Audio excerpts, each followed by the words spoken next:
លោកមីលេខសំទៅលោកមីលេខសំទៅលោកមីអត់ចង់យើងមិនចង់លេងទេចង់លោកមីចង់យកខ្ញុំទៅណាដាក់ខ្ញុំក្នុងនេះថប់នឹងហើមសឹងអីទៅហើយរឿងអាកុហកស៊ី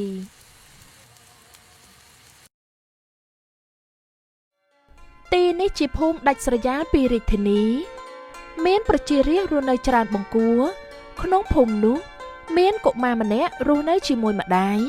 ដែលជាស្ត្រីមេម៉ាយគាត់ប្រកបរបរដកស្ទូងស្រូវឲ្យគេ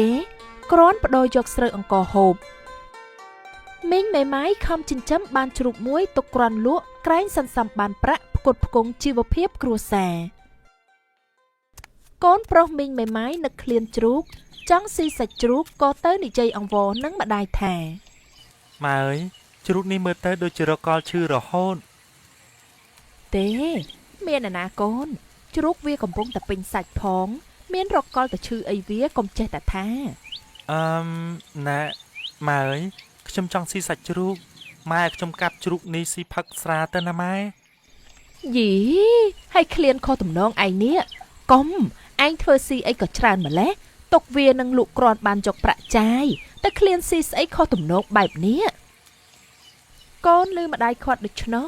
ក៏នឹកតែក្នុងចិត្តចង់ស៊ីសាច់ជ្រូករាល់ថ្ងៃពុំមានភ្លេចឡើយម៉ែអើយម៉ែយីម៉ែតណាអញ្ចេះហើយចង់ផ្អើលភូមិទៅហើយមិនលឺទៀនហើយម៉ែអើយម៉ែអើយម៉ែយីអើ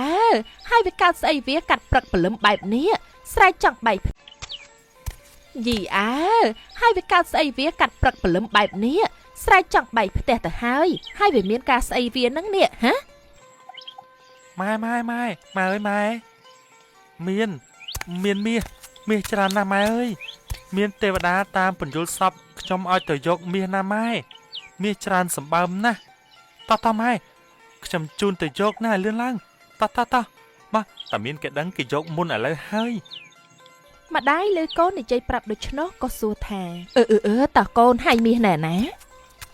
ម៉ែទៅនឹងចុះបើខ្ញុំមកគប់ដូចម្ដេចម៉ែត្រូវតែធ្វើតាមខ្ញុំដាច់ខាតហាមតវ៉ាអ្វីទាំងអស់ឮទេតោះកូនហើយមាសណែណា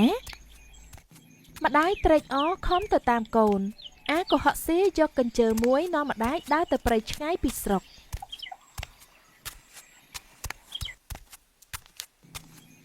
មាសណែណាកូននេះយើងដើរចូលព្រៃជ្រៅណាស់ហើយដែរហើយត្រូវដើរដល់ណាទៀត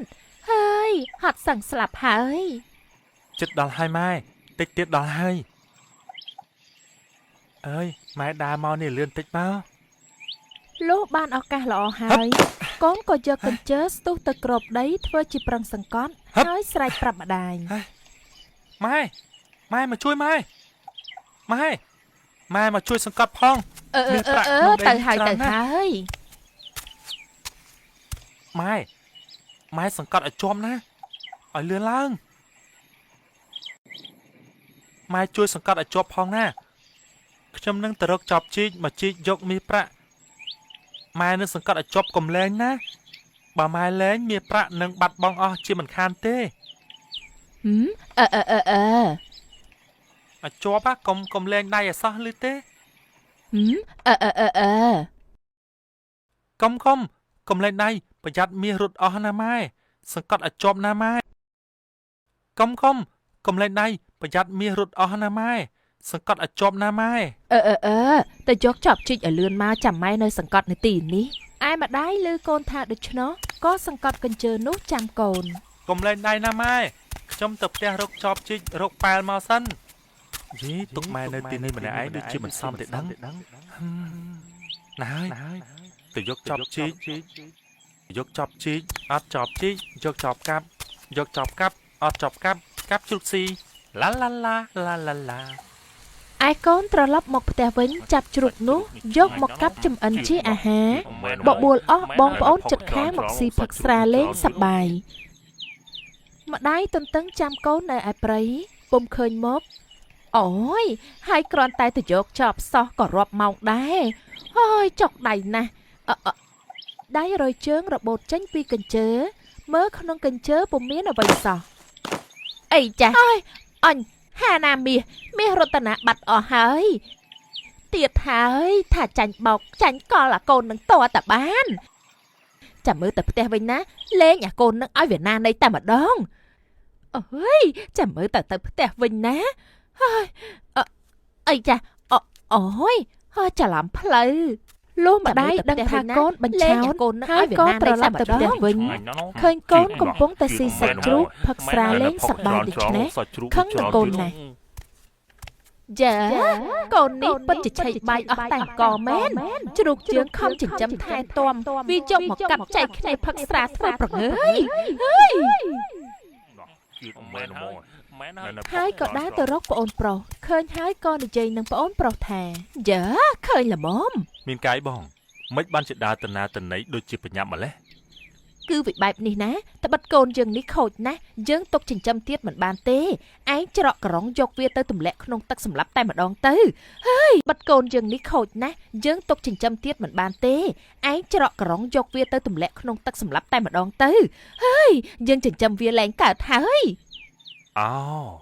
ហើយមានដំណើរដោយមិនដេចបានជាចង់ឲ្យយកកូនទៅច្រកក្រងទៅចោលក្នុងទឹកសម្លាប់ឲ្យផុតពីមុខពីមាត់បែបនេះទៅវិញម្ដាយអាកុហកស៊ីក៏និយាយប្រាប់ប្អូនតាមដំណើរសពគ្រប់យើងណាទ្រាំនឹងវាមិនបានទៀតទេ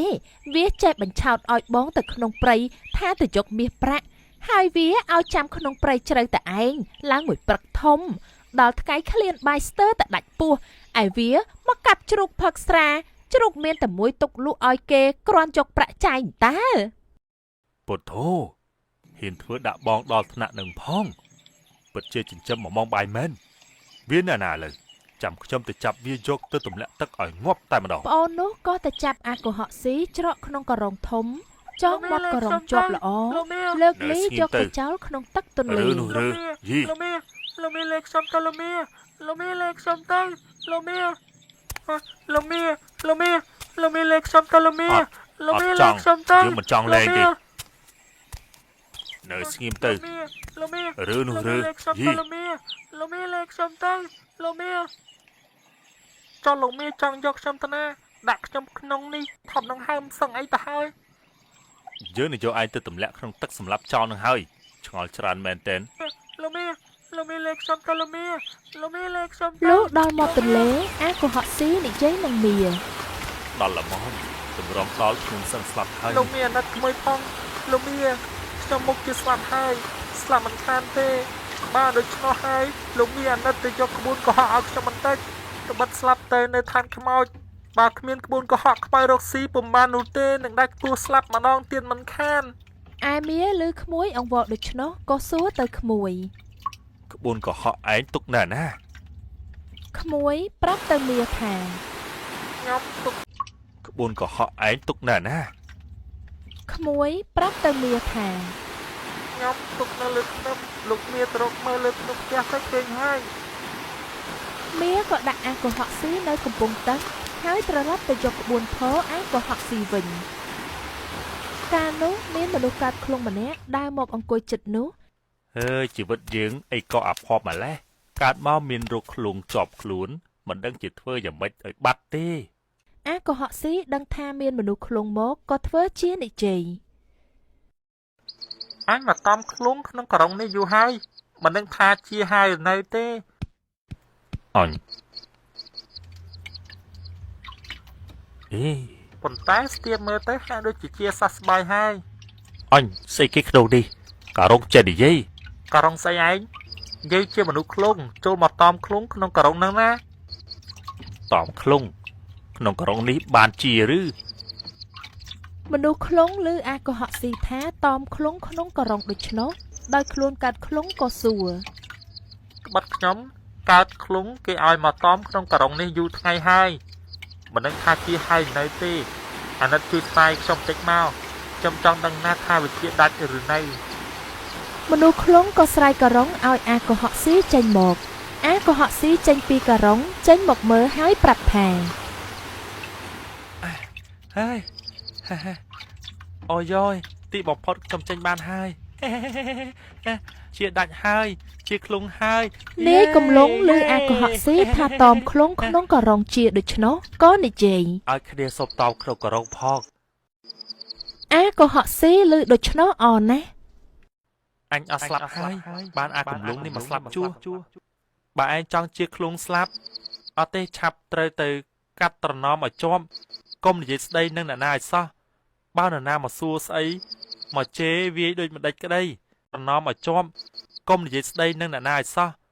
បើនរណាមកសួរស្អីមកជេរវាយដូចម្ដេចក្ដីត្រូវតែកុំនិយាយស្ដីត្រូវកាន់ត្រណមឲ្យជាប់ទើបបានឆាប់ជាឆាប់ឮទេបាទបោកបាទ អាកំឡុងឮអាកុហកស៊ីថាដូច្នោះក៏ទទួលចាំហើយចូលទៅក្នុងករងអាកុហកស៊ីចងមាត់ករងជាប់ហើយរត់បាត់ទៅ បានអាកំឡុងនេះមកស្លាប់ជួ មាននោះមករកតម្រាឲ្យអាកុហកស៊ីពុំឃើញដឹងថាអាកុហកស៊ីបញ្ឆោតខ្លួនខឹងណាស់ក៏គិតក្នុងចិត្ត បើអញទៅដល់អញនឹងចាប់ទម្លាក់វាទៅក្នុងទឹកឲ្យស្លាប់តែម្ដង ហើយខំដើរទៅដល់ហើយក៏ស្ទុះចូលទៅវាយអាកំឡុងដោយស្មានថាអាកុហកស៊ីអាកំឡុងខំអន់ព្រោះចង់ជាឃ្លុងលុះវាយធាក់អស់ចិត្តហើយក៏លើកករងបោះចូលទៅក្នុងទឹកឲ្យស្លាប់ទៅអាកុហកស៊ីរត់រួចពីទីនោះទៅជួបនឹងមនុស្សកុហកម្នាក់ចេះកុហកដូចគ្នាកំពុងតែមួយទឹកអាកុហកស៊ីនោះឃើញអាកុហកស៊ីដើរពីចម្ងាយវាក៏ធ្វើជាមួយទឹកយូរបន្តិចទើបងើបឡើងហើយលើកកាសឡើង អញមួយទឹកនៅខាងក្រោមមានគីលេងបៀអញលេងឈ្នះបានកាសប្រាក់ច្រើនប៉ុន្តែយកមិនរួចបានតែមួយតំណោតមក អាកុហកស៊ីឮដូច្នោះក៏ជឿគិតស្មានថាមែនហើយក៏ផ្លាស់សម្ពុតលោតទៅក្នុងទឹកខំមុជទៅទង្គិចក្បាលនគល់ឈើបែកឈាមដឹងខ្លួនថាគេជាមនុស្សកុហកក៏នឹកក្នុងចិត្តឃើញឧបាយកលកុហកវិញហើយងើបឡើងនិយាយទៅអាដែលបញ្ឆោតនោះ អ្នកអើយខ្ញុំមួយទឹកទៅតាមពាក្យអ្នកបាញ់មិញណាបានឃើញគេលេងបៀប៉ាធัวកំតាប់ច្រើនណាស់ហើយលេងឈ្នះគេបានប្រាក់កាសច្រើនខ្ញុំទាពីគេថាឲ្យយកពីឯងនោះខ្ញុំមិនព្រមខ្ញុំចេះតែទាគេខឹងនឹងខ្ញុំគេវាយខ្ញុំបែកក្បាលឲ្យគេថាឲ្យខ្ញុំមកយកពីឯងបើអ្នកឯងមិនជឿមើលក្បាលខ្ញុំដែលបែកនេះចុះ អាកុហកនោះដឹងថាអាកុហកស៊ីមានប្រាជ្ញាចេះកុហកទល់កុហកមិនចាញ់ខ្លួនក៏ស្រែកកាសចែកគ្នាពាក់កណ្ដាលហើយសុំគ្នាជាបងប្អូនរកស៊ីកុហកគេតាំងអំពីនោះតទៅ